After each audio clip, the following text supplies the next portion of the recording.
What do you have here? My Disney California Adventure blueprints. All right, well, I hope you're not expecting me to build a theme park for you. No, not at all. Just trying to see how much I can get for them.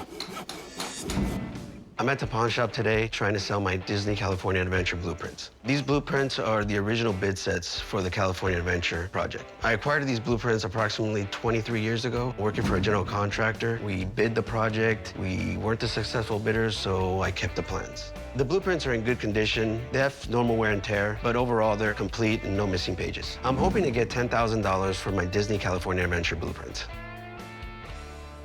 They look pretty cool. So were these plans used to determine like how much you would bid for the contract? Correct. Prior to construction, these plans are given to contractors to put a price to the construction. Some management plans, some trip reduction plans. Oh, this is pretty cool.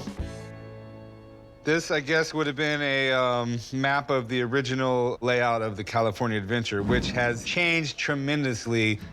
California Adventure is adjacent to Disneyland. It's built on the original parking lot of Disneyland. Construction started in the park in 1998. This would be a theme park where people could come to and kind of experience what Southern California had to offer. Did you guys end up getting the bid? No, we did not. Typically, at the time when we didn't get a project, it would go into the shredder room, and I actually saved these from the shredder room. I think that was a good idea. Yeah, no, they're pretty cool, and I imagine someone would want to put these in their collection. I mean, the condition looks like what you'd expect for some plans that were used as a bidding. There's some rips in them. I imagine if I went through them, there could be random stains on the pages and stuff like that. But these were never meant to last, and these were a tool. And I'm sure there was a team of at least 10 people, maybe even more, going through these. Yeah, we would drill through these for about a month and putting prices to all the quantities. So how much are you looking to get? I'm looking to get about $10,000 today. Okay, I have no idea what they're worth. They are Disney. Disney's very collectible, so I'd like to have someone come down, take a look at everything, and we'll go from there. That'll be fantastic. I'll be right back. Awesome, thank you. I'm hoping the expert will value my plans above my asking price, but overall, I just want to know what they're worth.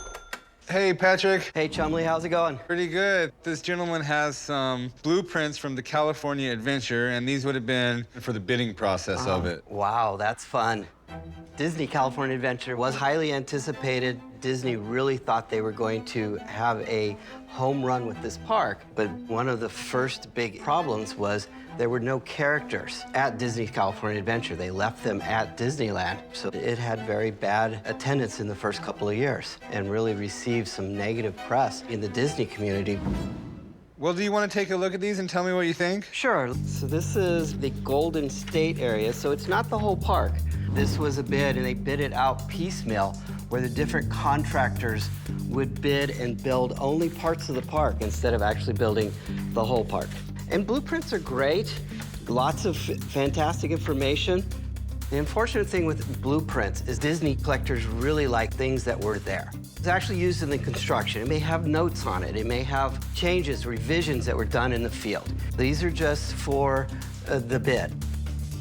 Are blueprints that were used for bidding purposes still collectible? They're still collectible because there's information in there. And there's several different types of Disney collectors, particularly when it comes to theme parks.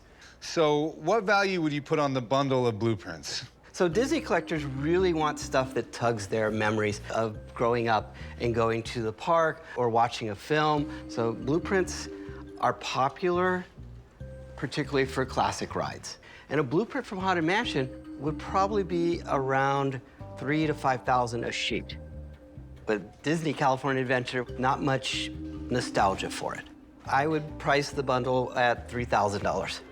Oh, jeez. All right, well, I appreciate you coming in. Thank you. Thanks, have a good day. Nice to meet you. Nice to meet you. All right, well, not the $10,000 you were hoping for. I mean, with these being worth $3,000, I'd be willing to give you like $1,000 for them. I'm sure if these had construction notes on there, they would be, you know, much more valuable. But like he said, these were never actually used in the park, which does make a big difference in the collectability. I would go as low as $2,500. That's just still a little bit too much for me because there's other costs involved with me actually selling these. So I'm not going to be able to pay the $2,500. But if you do decide in the future that you would still like to sell them, then you can always bring them back and we can renegotiate. All right, sounds good. All right, well, thanks for bringing these in. Have a good rest of your day. You too, thank you. Well, this wasn't the adventure I was hoping for. I'm gonna take my blueprints home and try to sell them online. Hey, how's it going? Good. What do we got here? I have a test pressing of Hotel California that's been autographed by all the Eagles. Test pressing. What's the test pressing? Before they release the album, they'll actually release it to radio stations without any of the label or any of the cover so they can get pre-play. All right. The Eagles were more of that country folk, rock and roll from the 60s that your parents didn't really get mad about you listening to. Yeah. But the simple fact that even I know a bunch of their songs is kind of amazing because I've never really been an Eagles fan. I'm here at the pawn shop today to sell my signed test pressing of Hotel California, signed by all the Eagles. I got it at a used record store that I used to work at. A DJ came in and he would sell records, and he brought it in once and I bought it. Test pressings are really cool. They're really rare, and I'm hoping to get $2,000 for it. This is cool. There's people out there that will put the Eagles right up there with greatest rock bands ever. I mean, they're just a huge, huge rock and roll supergroup. Yeah. The Eagles released their first album in '72, and they have a ton of hits. I mean, everybody knows Hotel California. Right. Hotel California, I think, was probably their biggest, fastest-selling record. It went platinum inside of a week, I think. Yeah. I believe they even won a Grammy for the record. I mean, it was just huge for its time. But, you know, you got 5 great musicians, and everybody wants to be the leader of the band, and having 5 leaders just doesn't work, and I know they went through a lot of changes. Who's it all signed by? So we have Don Henley right here. We got Joe Walsh. Okay. We've got Randy Meisner, and we got Don Felder and Glenn Frey. And Glenn Frey has passed away. Okay. I'm assuming you're looking to sell it, right? Yeah, I would like to. And what are you looking to get out of it? Well, I did a little bit of research, and I saw that one sold online for around $2,500. So I was thinking that a fair thing to ask would be about $2,000. Okay, we got a few things going on here, my man. First of all, I'd really like to check and see if all the signatures are legit here. And I gotta find out what a test pressing's worth. I'm gonna have to call a couple buddies of mine down. Do you mind hanging out, waiting for them to get here? Sure, no problem.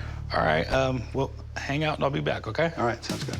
I think it would be great to bring in an expert. I'm pretty certain that what I have is genuine, but it's always good to have an expert look.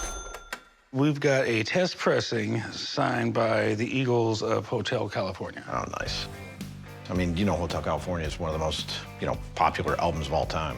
I mean, Yeah, I think something like 10 million in a year or something. that's not too bad, right? No, not at all. So what are your concerns? Well, signatures, man. Yeah. The Eagles are an interesting band. I mean, the guys really, through the years, at least from the autograph standpoint, they're not really that nice. They broke up and then they had reunion tours. And I mean, it's not that easy to get all these guys in one place and get their signatures. Actually pretty difficult. The original band's really tough to get. That's what I hear. Yeah. Let's take a look at this. Just getting an idea of what these guys used on this to sign. I'll take a look with the Pro Scope just to magnify their signatures a little bit. And this is pretty much what I expect to see from the period Corey. It's just, fiber tip marker on this stuff. No doubt about that. I mean, we could see it right in here. You have got overlapping and everything. Okay. The next thing, obviously, is looking at the examples that I have on file, these guys. When I start to look at this, Randy had, I think, the nicest signature out of all of them. Nice every letter autograph, kind of seeing the same thing there. Glenn Frey, who is still, the toughest one, at least in my opinion, to get. Pretty much the same thing we're seeing here. He kind of has this lowercase g. Joe Walsh, very simple, nice autograph. He used a lot of uppercase letters, I mean, you could see it right here and see the same thing here. Don Felder, very simple autograph, has a lot of authority and power to it. I'm seeing kind of the same thing here. And then, of course, Don Henley. All these guys signed pretty nice on this. I've seen these before, so I kind of know the piece in general. I see no problems with this at all. Pretty fantastic. All right, well, I appreciate it, man. Good to see you. Thank you. Yep, good luck. All right, thank you. Thanks. So now that we know that the signatures are real, I just got to get one more person down here who would actually know more about a test pressing. Keep hanging out. I'll grab you as soon as he gets here. Okay, thanks. So this is the test pressing I was telling you about. This is Hotel California. That was the record of the year in 1977. On FM radio, there was Fleetwood Mac and the Eagles. You heard nothing else. 10 million people bought it that year, but you don't see too many signatures from this period. No, Steve came down and verified the signatures for me. I've never had a test pressing come in. What exactly is a test pressing? Well, it's the earliest bit of vinyl you get on the record. This is in advance of an advance copies. There was maybe a box full of these sent to the management office, and then the band would carry them around personally to take to radio stations. So this test pressing is a lot rarer than a white label DJ copy. What's important to me, apart from the test pressings, is you got Felder, Fry, Meisner, Henley, and Walsh. That is the band that started recording Hotel California. Before that, it's a different group of people. After that, it's a different group of people. So this is the one you want. This is the band you want. Okay, well, with the signatures being real and it being a test pressing, what do you think it's worth? Well, I have seen these before, and they've been growing in value over the last 10 years. I think you've got a lot of collectors that prefer the rarity of such a test pressing over a manufactured copy. You know, there's 10 million 12-inch record covers with the artwork on, but there's maybe a box full of these, right? Yeah. So with these signatures, I'd say that right now it's a $2,000 record. All right, well, I appreciate you coming down, Ward. Always my pleasure. Thank you. So, my man, you were almost right on the money of what it could be worth. I got to make some money off you. Sure. Would you do 15? Oh. You got to remember, I've got to frame it. I've got to hire a guy to sell it. It's not exactly as easy as, you know, just swapping this out for cash. Sure. Can you meet me in the middle? $17.50. Yes, I can. I'll do $17.50. You got a deal. Come with me. There's some paperwork. I sold it for $17.50, and I actually feel real good about that. I think I'm gonna take the money and get another tattoo.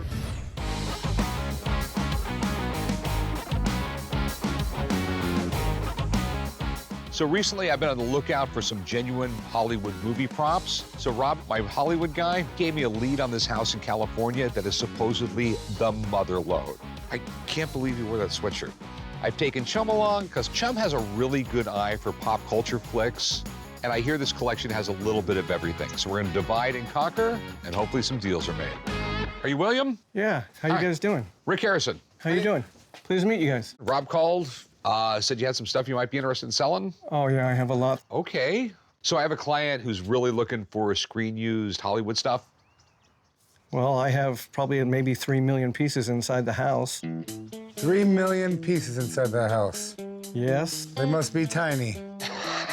I've been a Hollywood collector of memorabilia since I was 5 years old.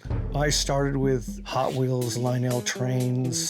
Then when I got older, I would collect everything that I could from the movies. Pictures that were signed, collect clothing. I love clothing, bathing suits. I probably have 2,000 to 3,000 bathing suits. There's some really nice stuff in there. Well, let's go take a look at it. Come on in.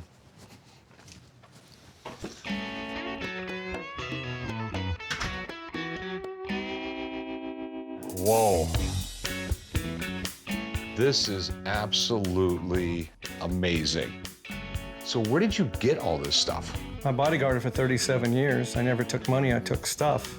So what I'm looking for is like screen-used props, screen-used outfits, stuff that was in cool movies that's recognizable. They're everywhere in the house. Every corner, every nook and cranny. They're everywhere that you can look. Well, Rob, I told you it was gonna be an overload. Wow. Look who I found. Dude, this place is kind of crazy. This is the Toys R Us of like Hollywood memorabilia. This is incredible. So you've been here before? Never been. I've just heard the legend, and with William's background in the industry, I knew he had a whole career's worth of memorabilia. But this is way beyond what I thought. Yeah, this is kind of insane. This is insane. Wow. I see you stumbled across the Baywatch bathing suits. That I already found, might I add. Why am I not surprised? You're a Baywatch fan, right? I'm a Baywatch fan, you know. That opening sequence is a teenager's dream. Well, I could already tell from here those are the real deal. I've handled those before. Classic 90s television Americana. You cannot go wrong with that kind of piece. How do you tell if they're real? The indicator for me right off the bat would be the patch. If you fake a patch outside of the studio system, they're never quite as nice. And also they're signed. And knowing William's background in the industry, he probably got the signatures himself, so we'll have to pick his brain on that. Wait to check out this other cool stuff I found. It's Okay. absolutely amazing. Rob, come on. Okay. Come on. Okay. So what do you think Baywatch signed bathing suits are worth? Because they're signed and they're coming from the man here, I think maybe about 1,000 I'd value each of them at. Okay. Yeah, you know, iconic 90s television. So what would be your best price on the 2 signed red bathing suits? I got them right from the horse's mouth. They're signed, 1,000 apiece. I mean, I'd give you 600 a piece. I mean, I gotta resell them. I'd go 800 apiece. Would you go 650 a piece? No, I'd have to stay with the 800 apiece. I just can't make no money at that. All right, so I guess Baywatch ain't gonna happen. Hey, how's it going? Hey, how's it going? I'm gonna help you. Brought you in something today? Put it on that for me. No problem. It's an old belt buckle. I don't really know anything about it. I know it's really old. Yeah, it looks like it'd probably be from about the 1860s. It was a really popular design back then, right after the Civil War. Stuff like this came in really handy because if you ever got into a jam, you had a belt buckle that was gold. You know, if you were in jail and you needed bail money or something, hey, I got my bail money right here. I brought in an antique belt buckle. It was given to me by an old miner. He's from out in Death Valley, real old timer. Adds a little mystery to this thing. I wonder where he got it. I think it's gold. If it is, I'd like to get $1,100 for that piece. This is interesting.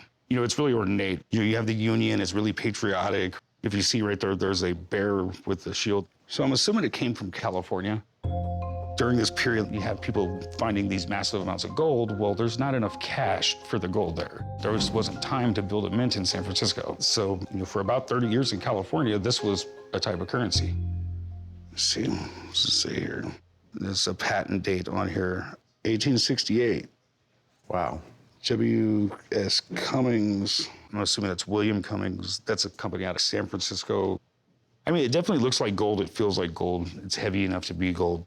Do you mind if I test it to see what karat gold it is? Go right ahead.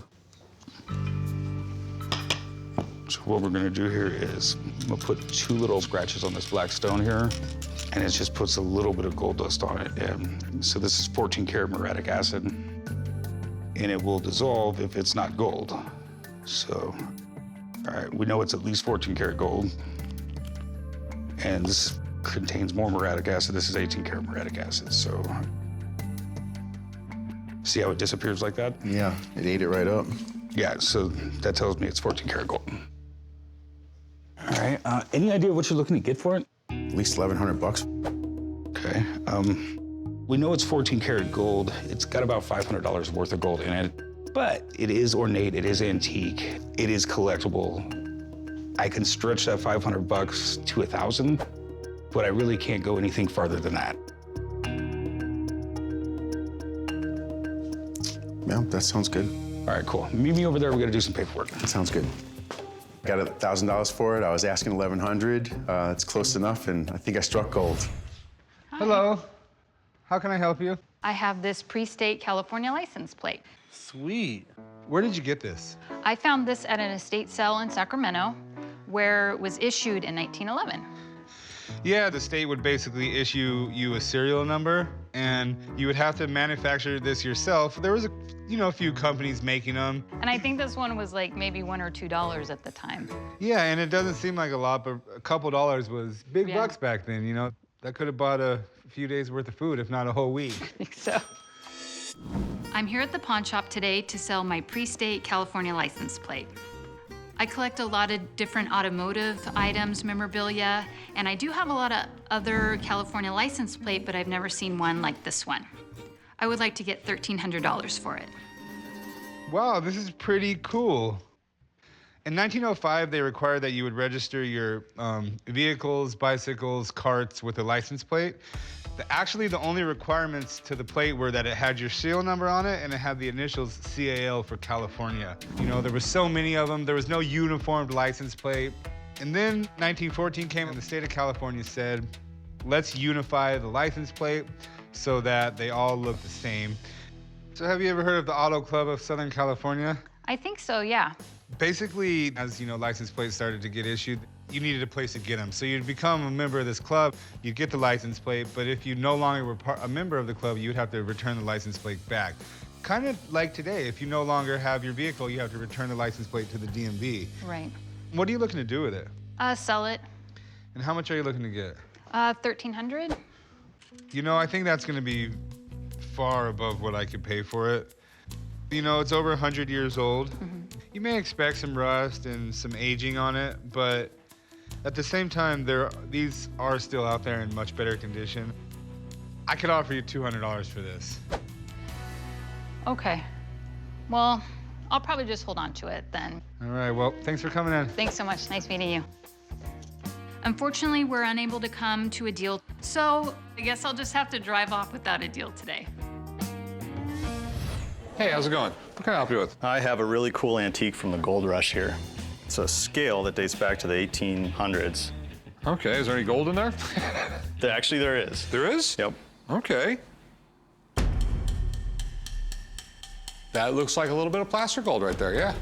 It's great how, like, when gold's raw like this, it really doesn't look like gold. It looks like ugly, dirty brass, but that's the way gold looks. I actually got it from a friend who was clearing out an estate in Minnesota.